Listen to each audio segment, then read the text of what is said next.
ሰላም የተወደዳችሁ እንዴት ናችሁ የኢትዮ አርሰናል ቻናል ቤተሰቦች በአዳዲስ ጉዳዮች በአዳዲስ መረጃዎች ተመልሰናል ዛሬ የማች ዴይ ሪቪው ልንሰራ ጨዋታውን በተመለከተ የተለያዩ ጉዳዮችን ለናነሳ በድጋሚ ተገናኝተናል ፉላም ከአርሰናል ዛሬ ምሽት የሚደረግ የክራቨን ኮቴጅ በጣም ቦጊ የሚባል በጣም ከባድ ከሚባሉ ስቴዲየሞች መካከል በቅርብ ጊዜያት ላይ ፉላም ከገነባው ቡድን አንጻርም ጥሩ ፉክክር የሚደረግበት ጨዋታ ነው ነገር ግን ለአርሰናል ማሸነፍና ማሸነፍ ብቸኛው መንገድ ነው ዛሬ በዚህ ጨዋታ ዙሪያ የተለያዩ ሐሳቦችን የነገርናችሁን ቆያለን ከማርቲን ዙቢሜንዲ ዴክላን ራይስ ጋር በተያያዘ ምናነሳቸው ነጥቦች አሉ በተለይ ዙቢሜንዲን በተመለከተ ሐሙስ ዕለት ልምምድ አልሰራም ነበር ለምን የሚለውን እንነግራችኋለን ከዛ ውጪ በዛሬው ጨዋታ ላይ መሰለፍ ነገሩንም በተመለከተ ምን ያክል እድል አለው በሚለው ጉዳይ ላይ ተጨማሪ ሐሳቦችን አዳዲስ መረጃዎችን ያዝነበት ጉዳይ ነው ማርቲን ኦዴጋርድ ከዛ ተጨማሪ ቡካዮ ሳካ ሌሎችንም ተጫዋቾች ማክስ ዳውማንን በተመለከተ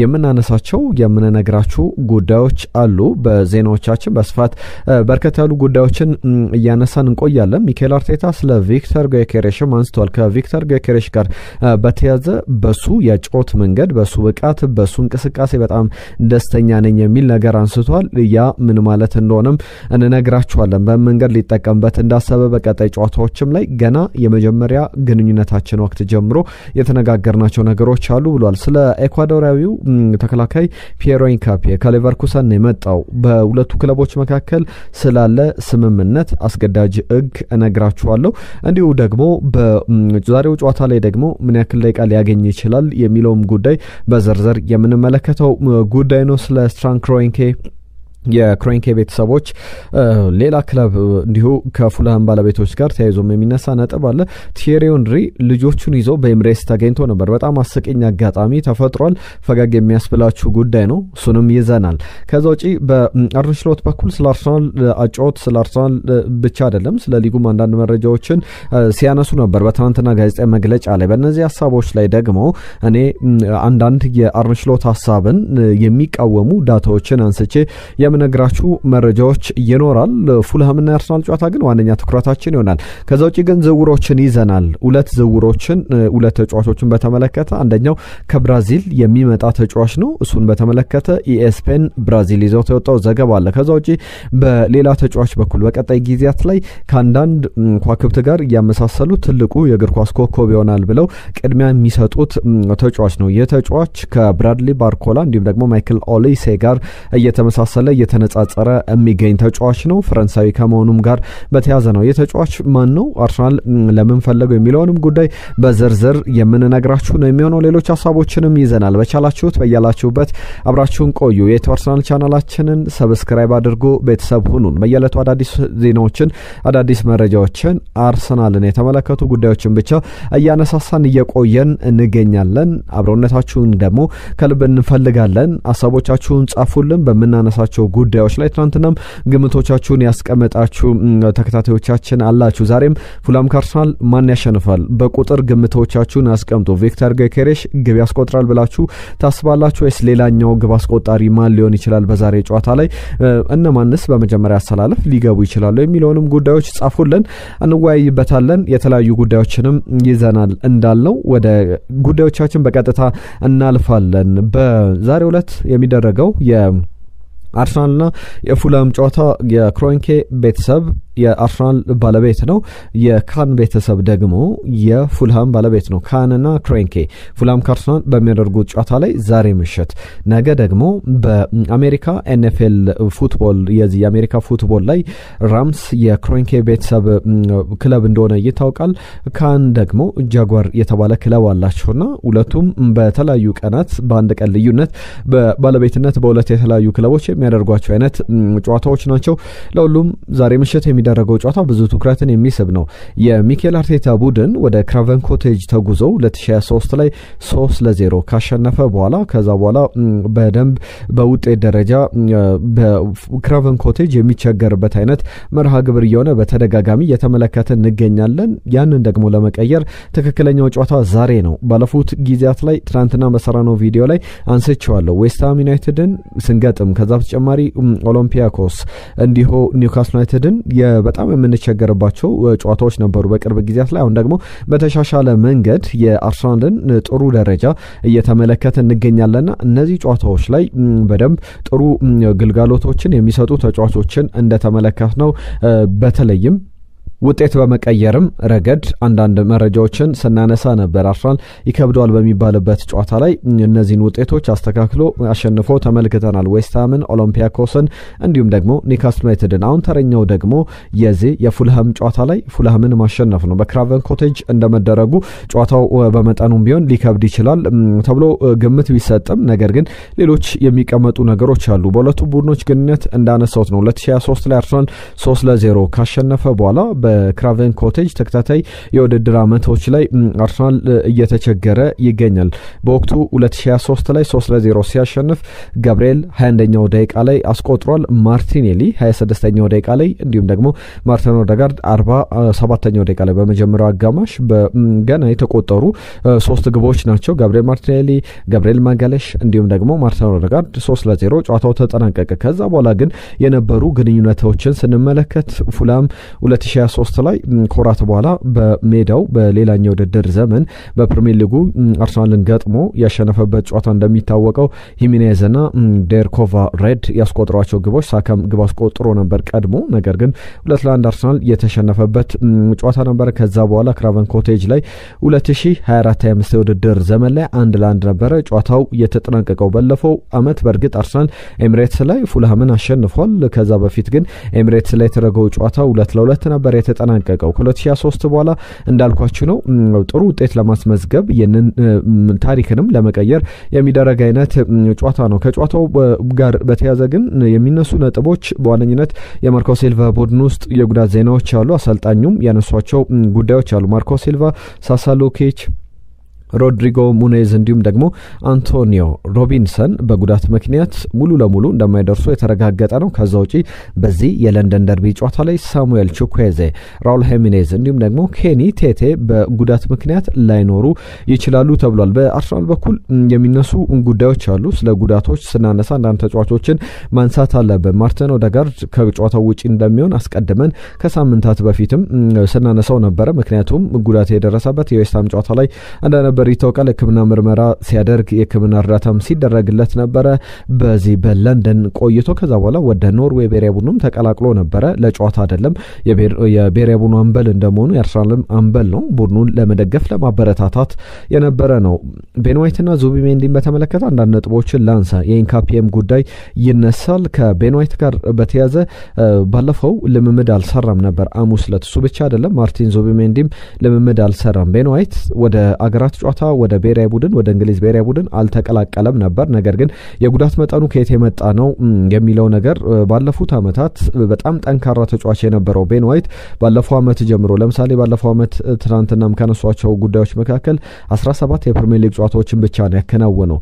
ማርቲን ዙቢሜንዲን ስናነሳ ደግሞ በስፔን ብሔራዊ ቡድን ጥሩ ጊዜን አሳልፏል። ለዛም ነው ምክንያትን አስቀምጧል ሚኬል አርቴታ። ከቤን ዋይት ጋር በተያዘ ግን አሁን ለጨዋታው ዝግጁ ነው። ነገር ግን ከትናንትና በስቲያም ልምምድ አልሰራም።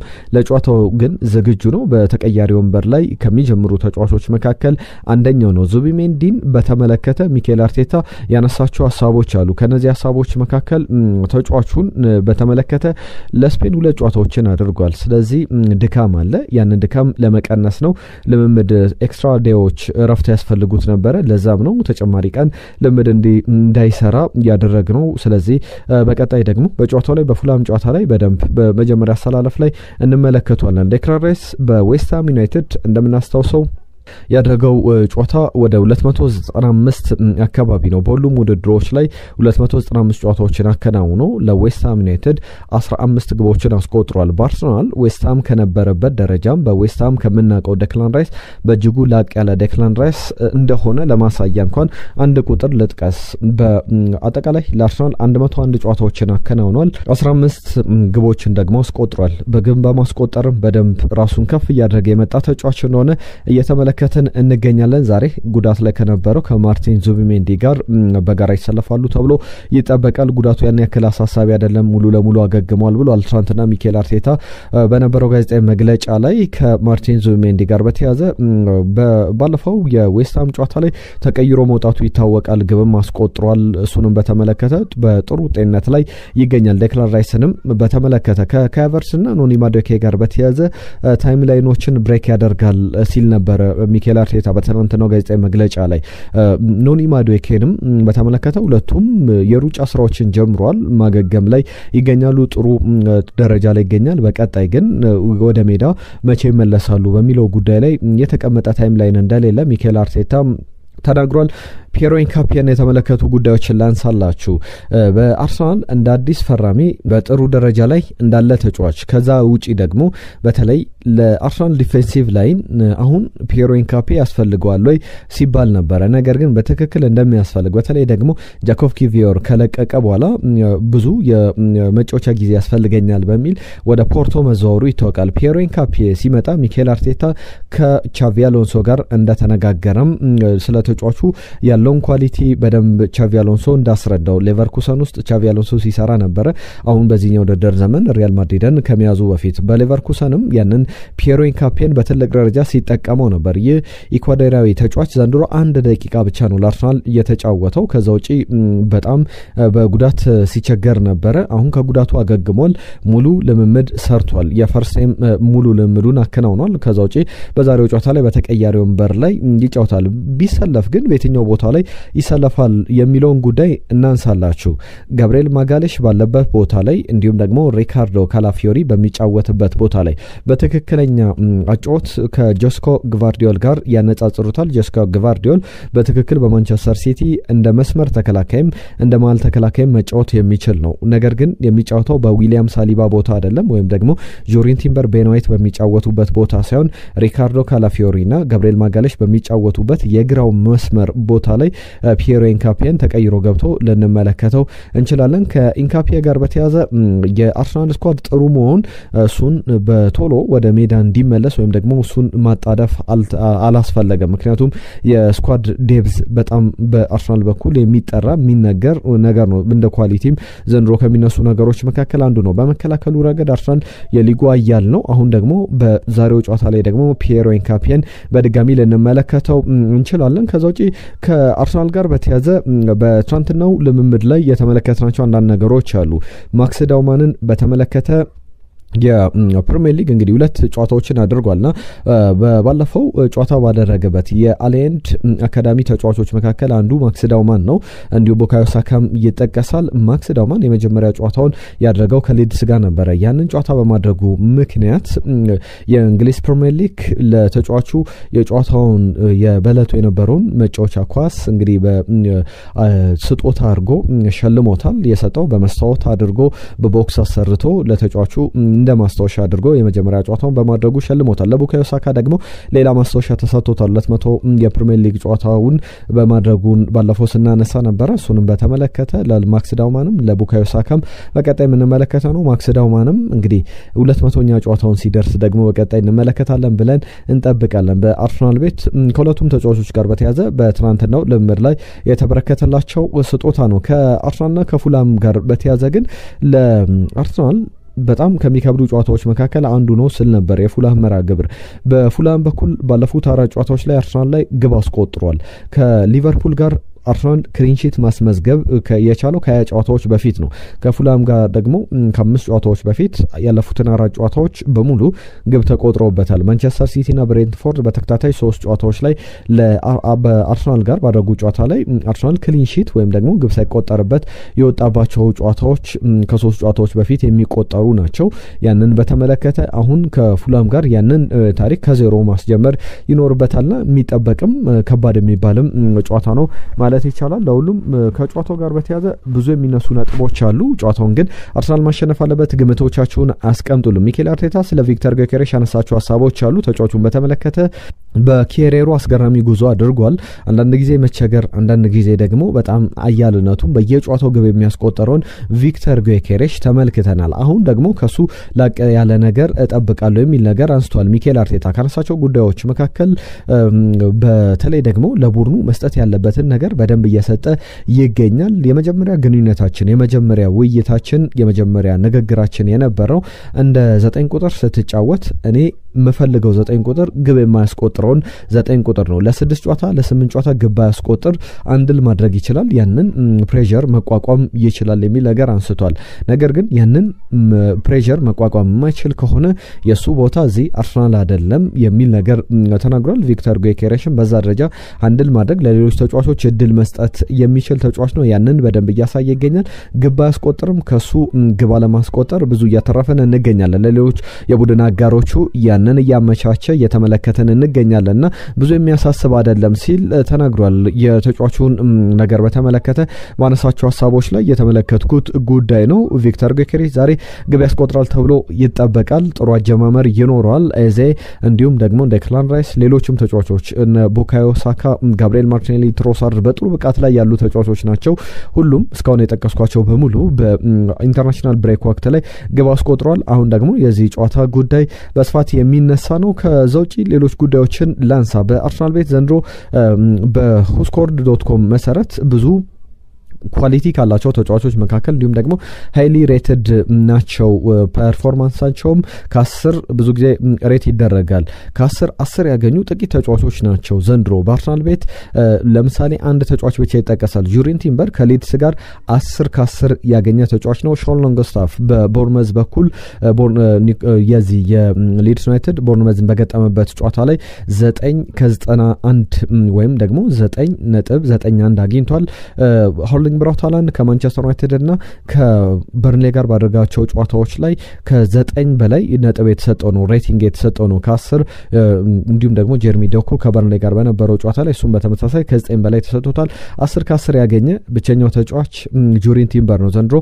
ያንንም በደንብ እያሳየ ቁጥሮችም ይደግፉታል። በአይናችንም የምንመሰክረው በሜዳ ላይም ብዙ ተንታኞችም ያንን ምስክርነት በደንብ እየሰጡለት ይገኛሉ። ለሁሉም የዛሬው ጨዋታ በጣም ወሳኝ ነው። ከጉዳት ዜናዎች ጋር ስለ ቪክተር ጊዮኬሬሽ፣ ማርቲን ዙቢሜንዲ፣ ፒየሮ ኢንካፔ እነዚህን ጉዳዮች ያነሳል። በመሀል እዚህ ጋር የቲየሪ ሄንሪን ጉዳይ ጣል አድርጌ ልለፍ። ከቲየሪ ሄንሪ ጋር በተያዘ በአርሰናል በኤምሬትስ ስቴዲየም መግቢያ ላይ እንግዲህ ሐውልት ከቆመላቸው ተንሸራቶ ሰለብሬት በሚያደርግበት የደስታ አገላለጹ በዛው ሐውልት ከቆመላቸው የአርሰናል ኮከቦች መካከል በቀዳሚነት የሚጠቀሰው ነውና ልጆቹን ከሰሞኑ ወደ ኤምሬትስ ስቴዲየም ይዟቸው አቅንቶ ነበረ። በዛም ጉብኝት እያደረጉ አንደኛው ልጁ ይጠይቀዋል፣ ለምንድን ነው እዚህ ስትንሸራተት የተኮሳተርከው? ሰለብሬት ስታደርግ ተኮሳትረ ነበረ ይለዋል። ቲየሪ ሄንሪ በጣም አስቂ መልስ ነው የሰጠው።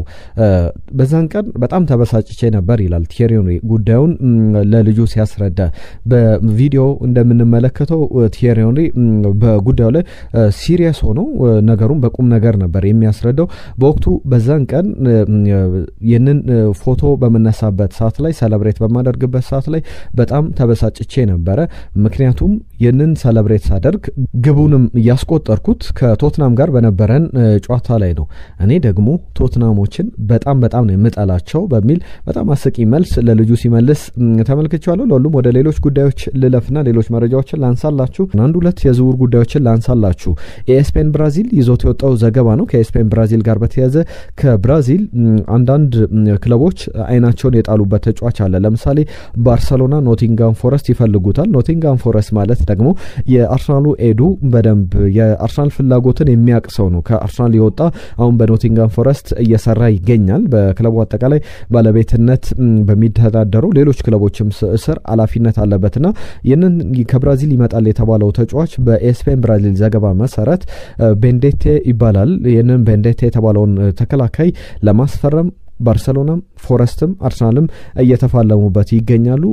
አርሰናል ደግሞ በቀጣይ የበለጠ ጥረት ያደርጋል ተብሎ ይጠበቃል። አሁን ካሉት ስኳዶች አንጻር አርሰናል በዝውውሩ ላይ ትኩረት እያደረገ ያለው በቀጥታ ዳይሬክት ወደ ዋናው ቡድን ገብተው መጫወት የሚችሉ ሳይሆን በቀጣይ ጊዜያት ላይ በደንብ የአርሰናል ስኳድ በአመታት ማሻሻል የሚችሉ ተጫዋቾች ላይ ትኩረት እያደረገ ይገኛል። ሌላኛው መግቢያ ላይ ያነሳሁት የብራድሊ ባርኮላ እንዲሁም ደግሞ የማይክል ኦሊሴ በፍራንሳይ ብሔራዊ ቡድን ተፎካካሪ ከዛ በተጨማሪ ባጫወትም እነሱን የሚመስል በቀይ መስመር ቦታ ላይ የሚጫወት ምናልባት በቀጥታ ቢመጣ ከቡካዮ ሳካ ጋር የቡካዮ ሳካ ተጠባባቂ መሆን የሚችል እና በቀጣይ ጊዜያት ደግሞ የአውሮፓ እግር ኳስን መቆጣጠር ከሚችሉ በዛ ደረጃ በብራድሊ ባርኮላና በማይክል ኦሊሴ ደረጃ የሚቀመጥ ተጫዋች ነው።